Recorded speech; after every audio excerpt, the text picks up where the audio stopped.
Salut. Ouais, c'est physique, hein, cette campagne. Attends. Oh, mademoiselle. Alors? Oui, c'est lui. Petite chose, ça a changé, hein, des nouveaux graphes et tout, je ne connaissais pas ça. On descend de la place des Moulins pour aller vers la montée des Accoules.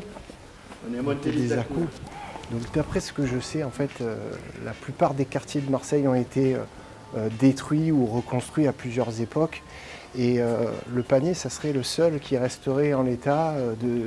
En fait, c'est le seul quartier qui ressemble au Marseille d'il y a très longtemps. Donc là, on a des peintures rupestres qui datent du Moyen-Âge post-Atlantide, un peu avant les Lémuriens. C'est très vieux, hein, ça a 300 000 ans. Et on va aller par là, du côté de la rue Beau-5. J'ai eu l'occasion, la chance de lire un bouquin qui est un petit peu la référence, si vous voulez lire un truc sur l'histoire de Marseille. C'est l'histoire universelle de Marseille d'Alessi Del Umbria. Je vous recommande ce livre, il est vraiment, en plus, dans une pure maison d'édition, les éditions Agone, qui est une maison d'édition marseillaise aussi. Donc on y voit dans ce bouquin un petit peu l'histoire du quartier du Panier, dans le détail. Et on voit que par rapport à la ville, c'est un petit peu un quartier qui a été préservé de multiples destructions qui n'ont pas eu lieu ici. Alors que ça a un petit peu détruit tout autour. Et par exemple, le quartier du centre-bourse et tout ça, c'était tout un quartier historique de Marseille qui a été détruit pour des raisons colonialo-politiques.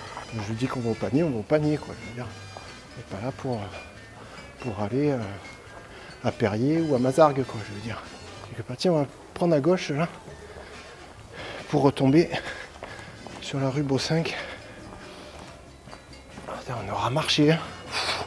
19 jours, je sens plus mes pieds, au bout d'un moment, ça commence à... Après, on est là pour marcher aussi, hein, je veux dire, non. Je défends la marche à pied à tous les niveaux, donc à un moment donné, il faut mettre en pratique aussi les valeurs que l'on défend tous les jours dans nos morceaux. Ça faisait un moment que j'étais pas venu dans ces petites rues là, c'est cool.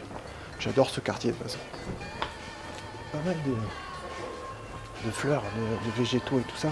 Et on arrive dans la fameuse rue Beau-5 où j'ai habité avec ma compagne là, dans cette rue, il y a quelques années, il y a une quinzaine d'années. C'est un peu obscène. Excusez-moi. Ouais, ça peut être un peu obscène. Attention, pardon. Je suis passé. Moi, tu veux pas. Voilà, impeccable. Oui, bon, c'est le seul. Je sais pas ce qui s'y passe, mais ça s'y passe. La rue des Honneurs, la rue du Panier qui est là-bas. Voilà, on arrive sur la rue du Panier qui descend au bar des 13 coins. On est sur la place du refuge du Val-MC 2017. Je m'étais promis de ne pas dire campagne de financement participatif. Alors je ne vais pas dire campagne de financement participatif à aucun moment de la vidéo. Et même si je l'ai dit 2 fois, je ne le redirai pas une 3e fois. Donc c'est quasiment impossible que vous m'entendiez dire campagne de financement participatif. À partir de maintenant. Tac. Et voilà, je voulais vous montrer la rue des Belles Écuelles, qui est une rue où, à une époque de ma vie, j'ai beaucoup joué à la contrée dans cette rue chez des gens. Ah, c'est chargé d'histoire, chargé de souvenirs. C'est beau tout ça. Et c'est là qu'on voit qu'on vieillit assez vite hein, dans la vie. Parce que moi j'avais l'impression d'être jeune et je ne le suis pas tant que ça en fait.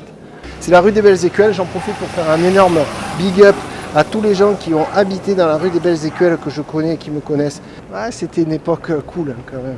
Je vous donne rendez-vous demain pour une prochaine vidéo dans un autre endroit. Ciao la famille!